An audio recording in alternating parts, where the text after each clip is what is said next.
All right, we're here in downtown Seattle at Westlake Park. Easily more than 300 people for Charlie Kirk's vigil. People are asking tough questions only hours after the shocking death of American conservative commentator and Turning Point USA co-founder Charlie Kirk. What really sparked attention was not just the attack itself, but a strangely cryptic message from none other than war criminal Benjamin Netanyahu. News service and Benjamin Netanyahu had made a comment and made the announcement that Charlie Kirk had passed, that he was in fact dead, that Charlie has died. They made that announcement roughly 20 minutes after the shooting. U.S. News reported nothing of that he was stable. Some reports said that he was in surgery. Of course, obviously, I've talked to people. Unlike other world leaders who usually issue measured condolences or stay quiet until more facts are known, Netanyahu rushed out a statement that raised more eyebrows than sympathy.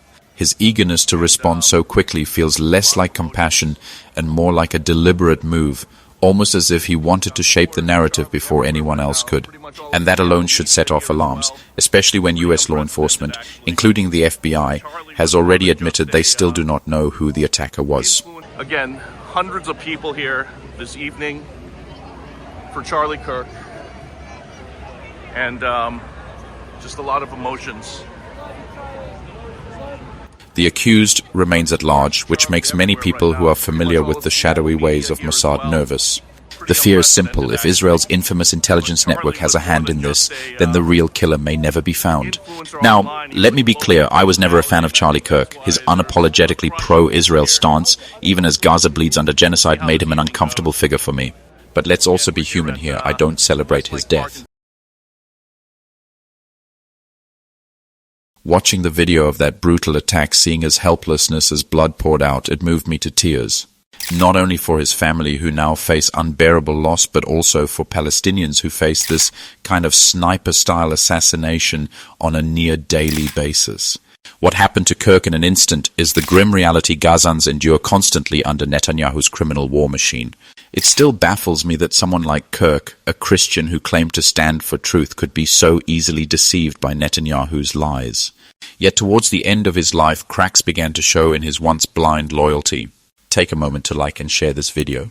If you haven't already, kindly subscribe to support my work. Thank you. Fact is now Bibi and the Israeli hard-right government has a mandate. I gotta be careful the way I say this. They're gonna try to ethnically cleanse Gaza. Yep. I mean, I don't use that term lightly, okay? They're talking about basically removing 2.5 million people from there, okay? And honestly, they have a mandate to go seek justice and revenge. They do. This idea that they need to have a truce or a peace treaty, that's morally crap after you see women and children be burned alive and dragged to the streets. But there are some serious questions here, Patrick. And let me tell you, my pattern recognition over the last 5 years has become pretty sharp. COVID, Maui fires, Epstein. When I see a story and it doesn't click, our guts are usually right. So I've been to Israel many times. The whole country's a fortress. When I first heard this story, I still have the same gut instinct that I did initially. I find this very hard to believe. I've been to that Gaza border. You cannot go 10 feet without running into a 19-year-old with an AR-15 or an automatic machine gun that is an IDF soldier. Right? The whole country is surveilled. And so let me just kind of go through this. We don't talk about Israeli politics very often, and most Americans don't know this. The last 9 months, Israel was on the brink of civil war.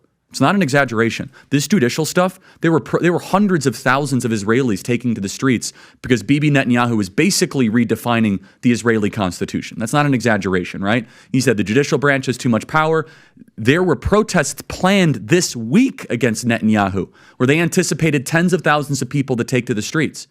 That's all gone, Patrick. Netanyahu now has an emergency government and a mandate to lead. I'm not willing to go so far that saying that Netanyahu knew or there was intelligence here, but I think some questions need to be asked. Was there a stand down order? Was there a stand down order? 6 hours? I don't believe it. Israel's the size of New Jersey. When I took a helicopter ride from Jerusalem to the Gaza border, it's 45 minutes. Wow. 6 hours. They're live streaming the killing of Jews. Did somebody in the government say, stand down? That is a legitimate, non-conspiracy question. The whole country is the IDF. The whole country is. Yeah. And you're trying to tell me that they're going to concerts and kibbutzes and schools and by reports 6 hours. Let's say it's 3 hours. That's suspect. Go ahead, Rob. It's also not like a right-wing reporting. This is from the New York Times. The long Thank wait you. for help as massacre unfolds in Israel. 9 I can't think of a hours. more liberal news outlet than the New York Times. And by the way, I'm actually very pro-Israel. So let me be very, so I'm not exactly. Well, I think we all are. No, I just want to make sure my position is clear here. But so Patrick, there are other explanations. It's possible that the Netanyahu government was double-crossed by bad agents. Okay? That's dark, but it's not as dark as what we're talking about. He suggested that Mossad may have allowed the attack to happen deliberately to give Netanyahu a blank check for his ethnic cleansing campaign. That's not something you say without making enemies in Tel Aviv. And Jewish donors, they have a lot of explaining to do, a lot of decoupling to do, because Jewish donors have been the number one funding mechanism of radical, open border, neoliberal, quasi-Marxist policies, cultural institutions, and nonprofits. This is a beast created by secular Jews. And now it's coming for Jews, and they're like, what on earth happened? And it's not just the colleges. It's the nonprofits, it's the movies, it's Hollywood, it's all of it. It's like time for you guys to wake up and say no more, draw a line in the sand. I don't care if you hate me. Kirk also openly supported Candace Owens, one of the rare conservative voices willing to call out Netanyahu by name. For someone at his level, that was risky. We put them in power. We displaced the Shah. We displaced the democratically elected leader Mossad and put in the Shah, which then, of course, led to the Ayatollahs of Iran. And then finally, is a nuclear weapon against Iran a threat to America? Probably. Could be. It's a threat to Israel, but is it a threat to America? I mean, India has nuclear weapons. Pakistan has nuclear weapons. So is it worth a potential another war with Iran? And the people that are, let's just say, advocates for preventing Iran from getting a nuclear weapon by all means necessary, they're the same architects that were perfectly fine with the Iraq War, the same designers of the Iraq War. The primary way Iran can hurt this country is by sucking us into another Middle East quagmire, and they know it.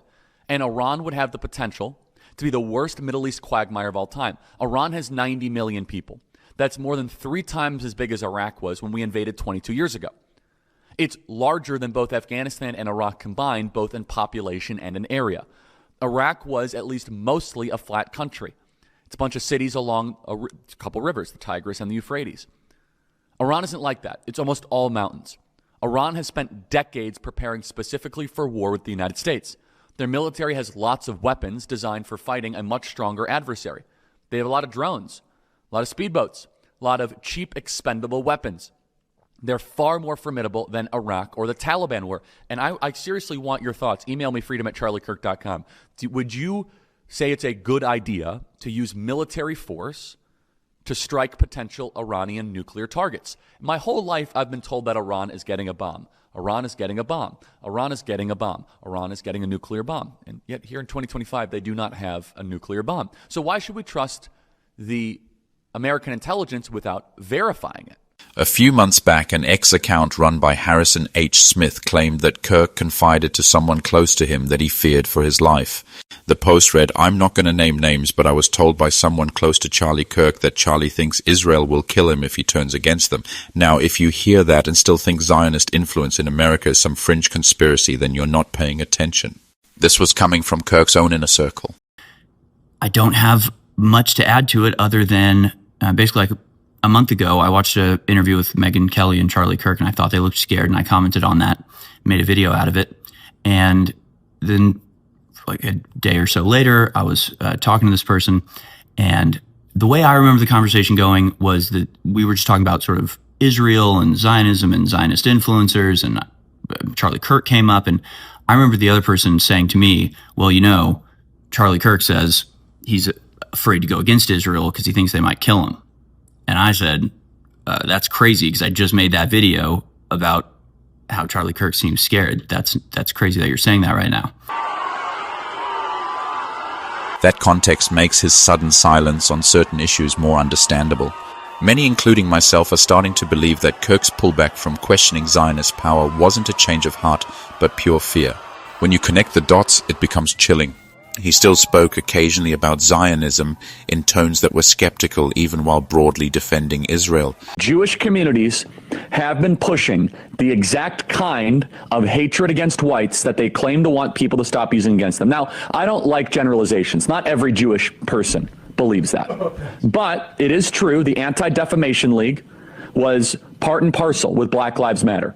It is true that some of the largest financiers of left-wing anti-white causes have been Jewish Americans. They went all in on woke, and it wasn't just ADL. It was some of the top Jewish organizations in the country that have done that. In fact, we have seen this with the recent retreat of Jewish donations that are no longer going to be administered to colleges, right? Mark Rowan, Leon Kopperman. Can we get that full list? It's very powerful.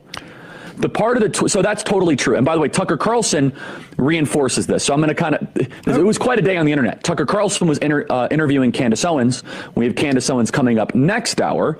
And Tucker Carlson mentions that Jewish Americans have primarily been financing cultural Marxist ideas. We said this, by the way, last week, and people came after us. We were on top of it. We actually said it in a different way. We said, I'm glad that Jewish Americans are reconsidering their financing of cultural Marxism. And people misunderstood it intentionally and slandered us as being anti-Semites. But listen to this. Tucker Carlson is completely correct by saying this, that the philosophical foundation of anti-whiteness has been largely financed by Jewish donors in the country. And let's not pretend we haven't seen this before.